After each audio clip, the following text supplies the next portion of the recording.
Olha a minha cara, você merece. Eu nem tenho mais isso, né?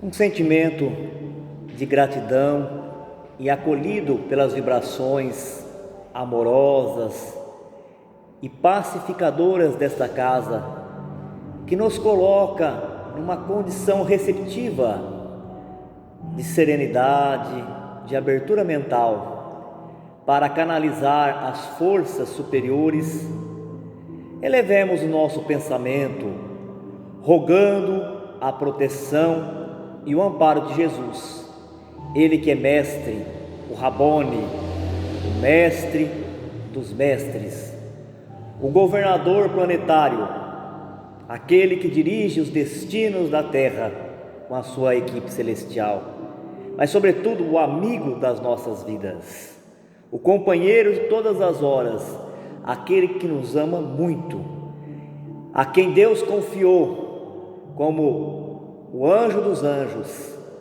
para que nos leve como um pastor, com segurança nas jornadas, nas caminhadas da vida. Que as suas santas irradiações nos alcance, Jesus, para levantar o nosso ânimo, a nossa disposição, a fé, a esperança e o otimismo, despertando a centelha divina que carregamos desde o momento de criação, nas mãos poderosas do Deus único, do Senhor da vida, e essa centelha possa se expandir e essa luz dissipar as trevas, afastar o cansaço, as preocupações, a ansiedade e o medo e as perturbações. Nós queremos, Senhor, neste instante, registrar a presença dos anjos da guarda, os anjos bons das nossas vidas, aquele que nos acompanha desde o berço, os espíritos familiares, os que guiam e coordenam a nossa mediunidade, que com a sua permissão esteja nesta casa, para que esta casa consiga alcançar os seus objetivos, o êxito possa beneficiar encarnados e desencarnados que aqui estão, e mesmo aqueles que por uma circunstância momentânea se encontram afastados, mas estão espiritualmente ligados aos ideais da doutrina dos Espíritos, que traz Jesus de volta, por meio da sua mensagem pura, cristalina, genuína, nos conectando à divindade, a tudo que é mais sagrado e divino. Nós te agradecemos. Permaneça conosco, Senhor. Muito obrigado. Que assim seja. Deus nos abençoe.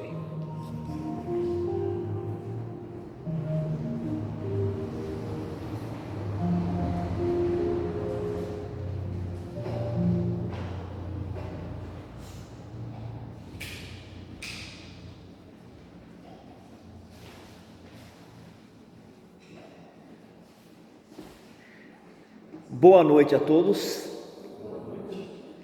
Em continuidade ao Evangelho segundo o Espiritismo, hoje nós vamos ver o capítulo 9. Bem-aventurados aqueles que são brandos e pacíficos. É ainda a continuação das bem-aventuranças do Sermão do Monte. Mas antes da gente adentrar no estudo do Evangelho, naquele trecho que Allan Kardec escolheu para colocar nesse livro, esse livro que traz os aspectos morais que a doutrina espírita abraçou, que é a moral do Cristo, nós vamos relembrar do patrono dessa casa, o Centro Espírita Apóstolo Mateus. O apóstolo Mateus era um dos 12 apóstolos de Jesus. E Jesus foi escolhendo aqueles homens que poderiam reunir condições de dar continuidade à divulgação, a propagação dos ensinamentos espirituais libertadores que ele trouxe. E hoje nós vamos falar dos 12, nós vamos falar de Mateus. Mateus, ele era cobrador de impostos, o nome dele era Levi. A época, só para a gente relembrar, a gente tem falado isso sempre, porque para entender o Evangelho, nós temos que entender o tempo que Jesus encarnou na Terra e que tipo de sociedade ele estava, né? É uma sociedade que tinha os hebreus e hebreus judeus, porque tinham se convertido aos ensinamentos de Moisés. E ali aparecem algumas personagens, algumas figuras, né? Vez ou outra nós estamos estudando, vai falar dos fariseus, daqui a pouco vai falar dos escribas, dos publicanos, e hoje, por causa do tempo, que o tempo voa aqui no centro, parece que a gente se transporta para uma outra dimensão. A gente começa a estudar em casa, lê o que vai falar e fala, mas isso não tem assunto para preencher 45 minutos, 50. Na hora que nós vamos ver, já passaram lá 15, 20, 25 minutos e a gente nem começou ainda a falar aquilo que a gente tinha que falar naquela noite, né? Porque a gente entende que a espiritualidade, como estrelas cadentes, elas descem à terra para nos ajudar, para nos fortalecer, e é por causa da presença desses espíritos iluminados que nós suportamos tantas coisas, que a vida aqui na terra, ela é cheia de provações, né? Uma hora a gente está com uma dor, a outra hora com uma incerteza no futuro, outra hora com um problema financeiro, um problema na família, as doenças, né? Até mesmo alguns conflitos íntimos que a gente traz de outras existências, mas na presença dos benfeitores, nessa comunhão, a gente se alimenta. E é por isso que nós não podemos deixar de vir à casa espírita, ou qualquer um na sua religião, a igreja. A pessoa fala, eu consigo estudar em casa. É verdade, consegue mesmo. Eu consigo hoje assistir palestra pelo YouTube, quantas palestras boas. Mas quando a gente está congregado, e o verdadeiro significado da palavra igreja é isso, congregação. Não importa o espaço físico, você pode fazer, e o Chico fazia até embaixo de um pé de abacate. Quando nós estamos congregados, nós formamos uma corrente magnética. E o nosso sentimento, a nossa vontade sincera naquele momento, ela cria um ambiente como se fosse um portal que se abre para os bons espíritos virem e nos alimentar. Então hoje nós vamos só nos ater a falar de Levi, e um pouquinho só, né? Um dos escolhidos de Jesus para dar continuidade ao seu trabalho. Levi era um homem de uma classe boa, abastada, e ele era um cobrador de impostos. Naquela terra que nós já falamos também algumas vezes, dominada pelo Império Romano, o Império Romano ele dividia as terras dos hebreus, a Palestina, e cada quadra, cada quilometragem quadrada, né? Se fosse hoje, cada bairro, cada aldeia, cada cidadela, eles arrendavam para alguém cobrar os impostos. Era a profissão de alguns, o ser cobrador de impostos. Qualquer um que fosse era odiado pelo povo hebreu. Qualquer um que fosse. Por quê? Eu falo qualquer um. Porque alguns eram cobrador de impostos por profissão. Eles iam lá e cobravam os impostos, davam uma parte para o Império Romano e ficava com uma parte como se fosse um salário. Era uma profissão. Mas os hebreus, que eram muito judiados, muito escravizados, e por conta disso que só trabalhavam séculos e séculos trabalhando e só vivendo na miséria, na opulência. Desculpa, deixa eu tirar essa palavra opulência, que eu nem sei o que significa. Às vezes ela é o contrário do que eu quero falar. Vivia na miséria e na escravidão, odiava a figura do cobrador. É igual hoje, quando a pessoa sabe que vai ter que pagar o imposto de renda, e ainda a gente paga o imposto de renda, mas nós temos roupa, a gente compra a roupa que a gente quer, não é verdade? Temos a nossa casa, temos o nosso carro, comemos, achamos que pagamos muito, mas nós temos algumas coisas. Eles não tinham nada, os hebreus não tinham nada. E além de ter essa questão deles terem que dar uma grande parte do que eles produziam, seja na agricultura, seja na pesca, e pagar em moedas também, tinha aqueles cobradores de impostos que não eram justos, que além de cobrar aquilo que era tabelado, vamos dizer assim, roubava eles, saqueava, porque tinha o poder, né? Tinha guarda, segurança, e eles tinham que entregar, mesmo sabendo que estavam sendo explorados por ele. E o Levi, que vai ser depois chamado de apóstolo Mateus, era um coletor de impostos, não do tipo que explorava as pessoas, mas também não era bem visto pela população, porque ninguém gostava ou ninguém gosta, né, de pagar imposto. E por causa dessa condição toda, era uma das pessoas esclarecidas daquele grupo, porque a maioria eram muito simples. Pedro, o apóstolo Pedro, o grande apóstolo Pedro, o pai da igreja, assim como os romanos intitulam Pedro como pai da igreja, né? Era um pescador, era um homem forte nas suas concepções, era de uma fé tremenda, mas ele era pescador, e assim vai. Ainda retornando ao apóstolo, o Levi, apóstolo Mateus. E neste tempo, narra aqui Humberto de Campos, o irmão X, na Boa Nova, nesse livro Boa Nova, era um tempo em que as pessoas estavam procurando tanto Jesus quanto os apóstolos de Jesus em busca de alguma coisa que pudesse dar a eles acalento, esperança. Porque, como nós já dissemos hoje no início e também em outros estudos, o povo hebreu era um povo muito sofrido, por várias razões, por vários motivos. E era o povo da terra fiel ao Deus único, enquanto várias outras nações eram politeístas, inventavam vários deuses da cabeça deles, criavam estátuas para adorar. Esse povo era o povo que vinha séculos e séculos, milênios e milênios, fiel ao Deus único, né? Ao Deus de Abraão, de Isaac, de Jacó, que é o mesmo Deus de Moisés, de Jesus e o nosso. É o único, é aquele que sempre foi e aquele que sempre será. É o Alfa e o Ômega. Então as pessoas procuravam, pessoas muito sofridas, pobres, miseráveis, doentes, queriam a cura, o alívio, ou ouvir alguma coisa que pudesse devolver a eles a esperança de viver.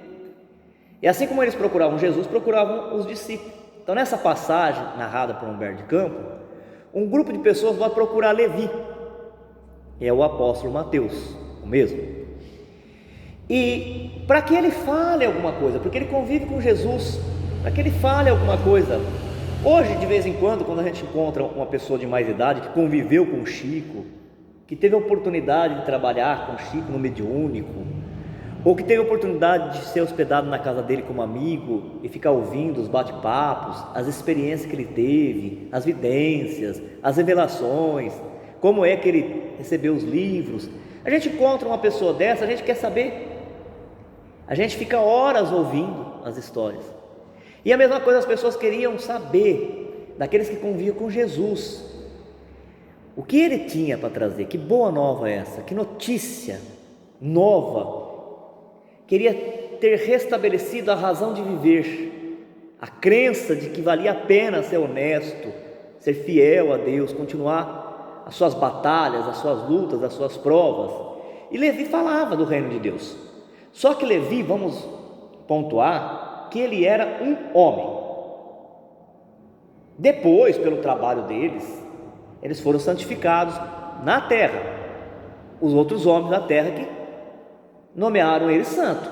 Mas Levi, como qualquer um dos apóstolos, exceto Jesus, que já era o grande Cristo, eles eram homens com um entendimento de vida igual a nós, às vezes um pouco mais melhorado, né? Porque eles foram escolhidos, mas eles tinham a mesma percepção de mundo como a nossa, a mesma visão de mundo como a nossa. Eles não tinham entendido ainda qual era o trabalho de Jesus. Nenhum dos apóstolos tinha entendido. Eles achavam que reino de Deus na terra, quando Jesus falava, eu vim implantar o reino de Deus na terra, numa terra igual a deles, que até hoje é terra de guerra, não é verdade? Eles não guerreiam para lá e guerreiam para cá, e disputa geografia, e disputa território, e disputa petróleo, Eles achavam que Jesus era um homem colocado na terra por Deus para ser o Senhor do exército, e que ele ia levantar um exército, ia levantar palácios, edifícios, edificações, fortalezas, muralhas, e que esse poderio dado por Deus a Jesus na direção, no governo desse exército de homens, ia fazer eles serem libertos de Roma e ser soberano às outras nações. Era o entendimento que eles tinham. O próprio Judas traz Jesus por causa disso.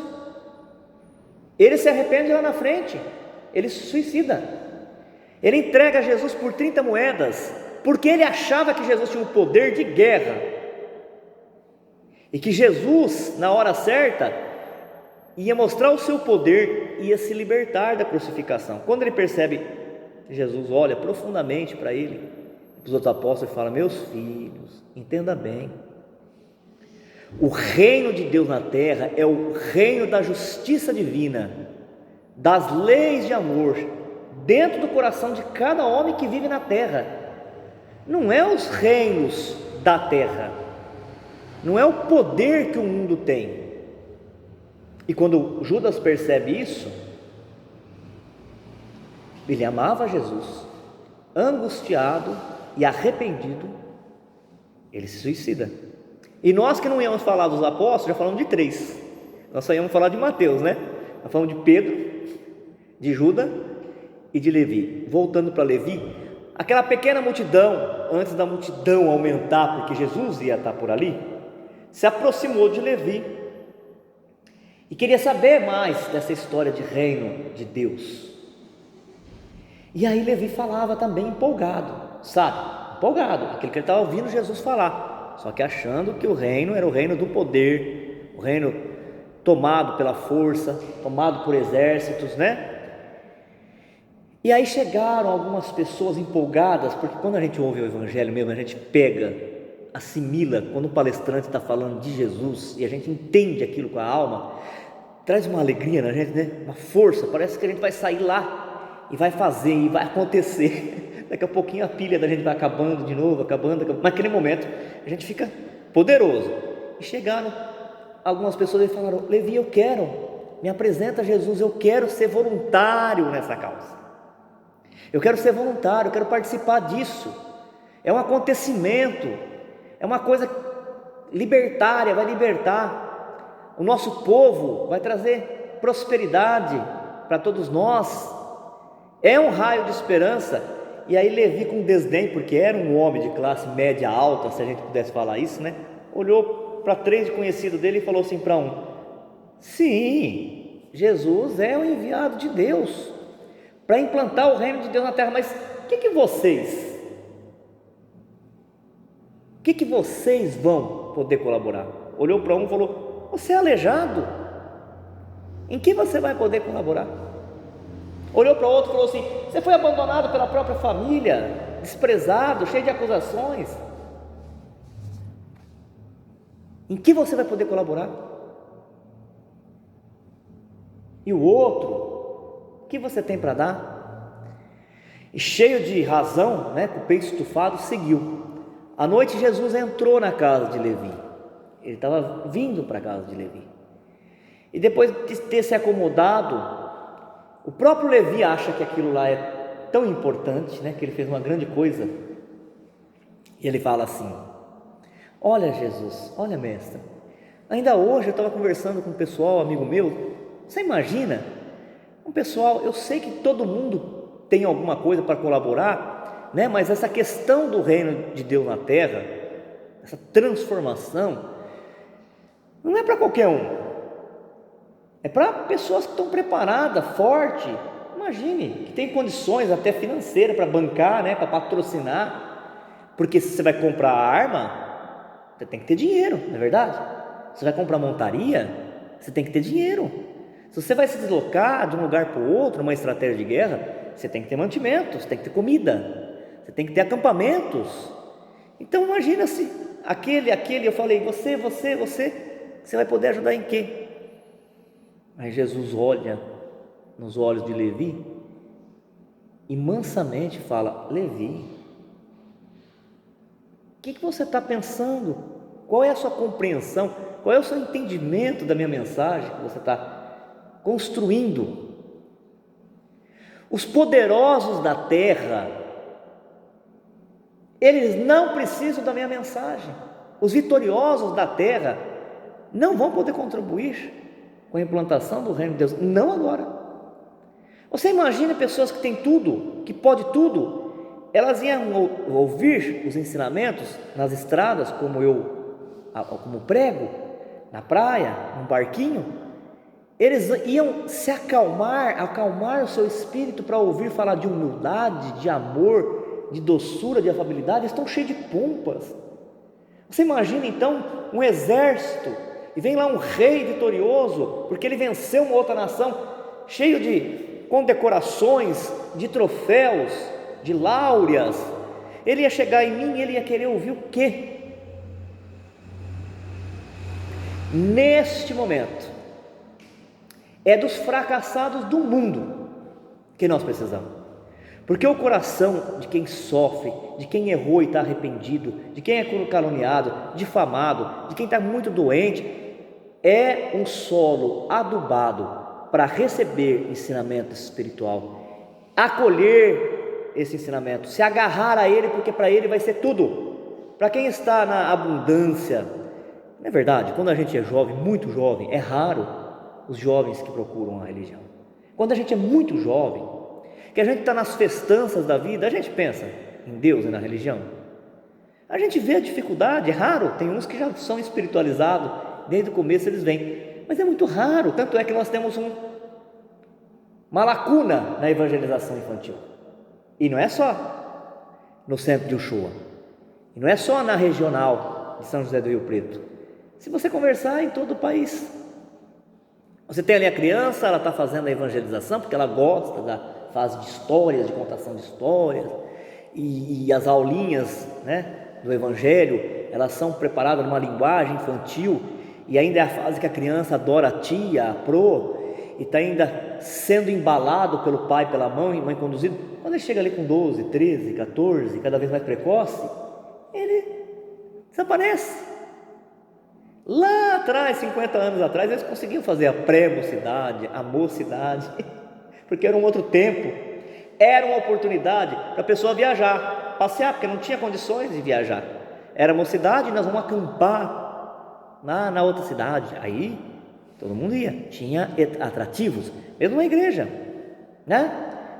os encontros de jovens, era a oportunidade de ver outra pessoa, pessoas diferentes.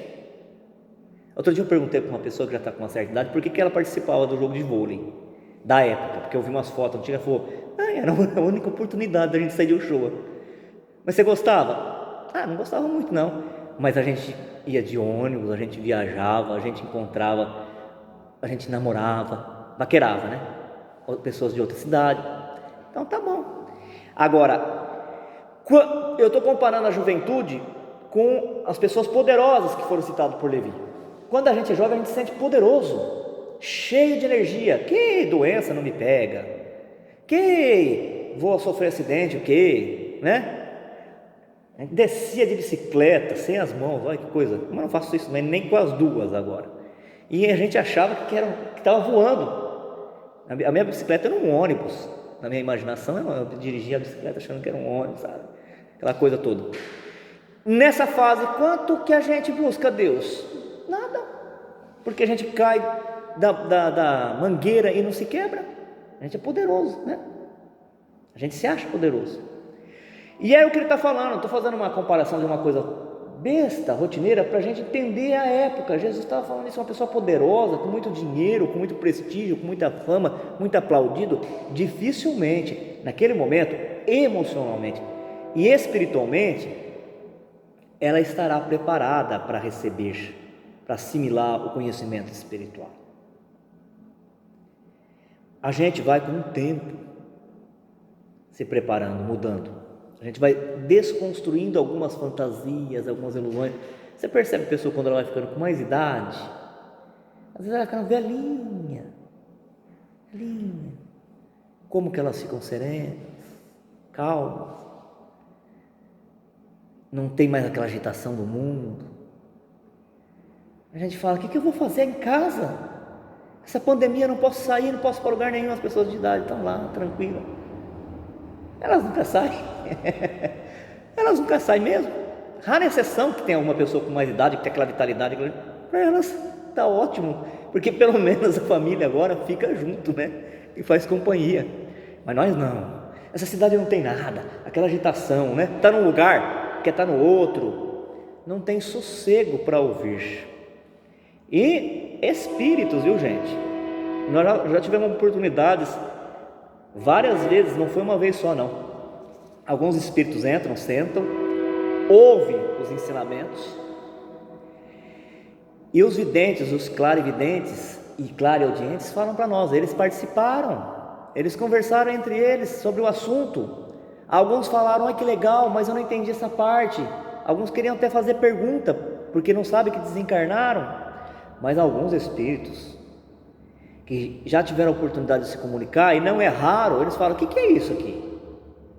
O que vocês estão fazendo aqui, sentados nessas cadeiras? Quando vai no mediúnico, o que vocês estão ali sentados ao redor dessa mesa? Vocês são loucos? Ninguém fala nada. Nós estamos orando mentalmente. Eles falam, vocês não falam nada? Fica assim, isso aqui é o quê? Isso não tem graça nenhuma. Eu quero ir embora daqui. Calma, meu irmão, você vai ouvir algumas coisas. Eu quero ir embora agora, eu vou ouvir o quê? Onde eu estava era muito mais animado, era muito mais divertido. O que tinha lá? Lá tinha música, tinha som alto, gente que fumava, gente que bebia, ia isso, aquilo outro. Então, a gente leva um tempo para desconstruir ilusões, se desagarrar de algumas coisas que a gente acha que é muito importante. Não sei se aconteceu com vocês. Às vezes você está em casa e vai ter algum evento, alguma coisa, e a gente nem tem muita vontade de ir, mas a gente fala assim, mas só eu não vou. E a gente se coloca aí, né? Só porque os outros vão, porque depois vai ser assunto no outro dia e eu não vou ter o que falar, o que participar. É uma fase da vida da gente que nós não temos poder de decisão. A gente tem medo de ficar para trás, para fora. E para se espiritualizar, há um momento de preparação. E muitas vezes na Terra, infelizmente, a preparação ela vem trabalhada pelo sofrimento, pela dor. Era essa a lição que Jesus estava falando para Levi. Se você vai ser meu continuador, você tem que saber que você vai encontrar nas almas sofridas, desesperadas da Terra, desenganadas, desprezadas, os elementos mais poderosos para levantar e edificar o reino de Deus na Terra. Eles é que vão ser, porque quando ele se encontrar com a verdade, com a paz que liberta, com a responsabilidade que liberta, que dá paz de espírito, eles nunca mais vão abandonar, porque eles já sabem o que é uma coisa e o que é a outra, já conheceram o mal para saber que o bem traz um prazer superior, um sentimento nobre. E falando assim, Levi abaixou a cabeça. Sabe quando a gente abaixa a cabeça assim, fica reflexivo, falando, meu Deus, eu não entendi nada ainda, né? Tantos dias caminhando com esse homem, eu achei que ele tinha entendido alguma coisa. Eu querendo achar colaboradores poderosos, patrocinadores fortes, aliados respeitáveis, e estou indo para um caminho errado. Aí chega mais à tardezinha, Jesus então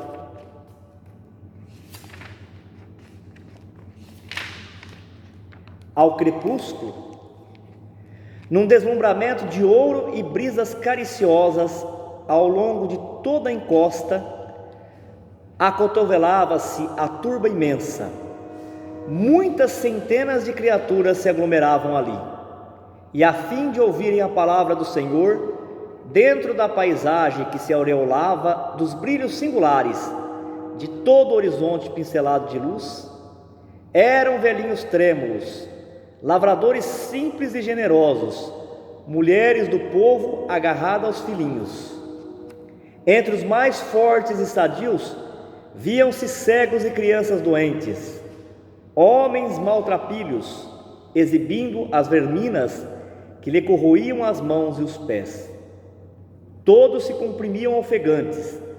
Ante os seus olhares felizes, a figura do Mestre surgiu na eminência enfeitada de verdura, onde perpassavam brandamente os ventos amigos da tarde, deixando perceber que se dirigia aos vencidos e sofredores do mundo inteiro, e como se esclarecendo o espírito de Levi, que representava a aristocracia intelectual entre os seus discípulos, na sua qualidade de cobrador dos tributos populares, Jesus, pela primeira vez, pregou as bem-aventuranças celestiais.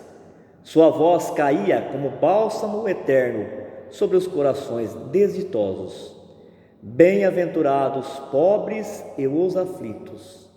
Bem-aventurados os sedentos de justiça e misericórdia. Bem-aventurados os pacíficos e os simples de coração.